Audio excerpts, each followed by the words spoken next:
Social मीडियावरती हा video चांगलाच व्हायरल झाला। एका क्लासरूम मधला हा व्हिडिओ आहे आणि हा व्हिडिओ बघून सर्व नेटकऱ्यांनी संताप व्यक्त केलेला आहे। आजकाल विद्यार्थ्यांना कशाचं सुद्धा गांभीर्य राहिलेलं नाही, भविष्याची कशाचीही चिंता त्यांना राहिलेली नाही। व्हिडिओ नक्की काय तो पुढे बघा आणि चॅनलला नवीन असाल तर जरूर सबस्क्राइब करा। हा व्हिडिओ दाखवण्याचा एकच हेतू आहे, सर्व पालकांनी हा व्हिडिओ बघावा। व्हिडिओमध्ये तुम्हाला दिसत आहे एका क्लासरूममध्ये बरीचशी मुलं आहेत आणि एक मुलगी बेंचवर बसलेली आहे आणि तुम्ही म्हणसाल आता यामध्ये नवीन काय आहे। जर तुम्ही व्हिडिओ नीट बघितला तर तुम्हाला आज इथे दिसत आहे की मुलीने मुलाच्या मांडीवरती पाय ठेवलेले आहेत।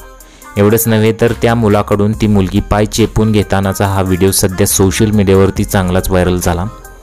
नेटकऱ्यांचं असं म्हणणं आहे कुठेतरी हे बदलायला पाहिजे, अन्यथा विद्यार्थ्यांचं भविष्य खूप संकटात येईल। हा असा व्हिडिओ सोशल मीडियावरती शेअर करताच चांगलाच व्हायरल झाला। एका विद्यार्थ्याने आपल्या मोबाईलमध्ये हा व्हिडिओ शूट केल्यानंतर हा व्हिडिओ सोशल मीडियावरती व्हायरल झाला।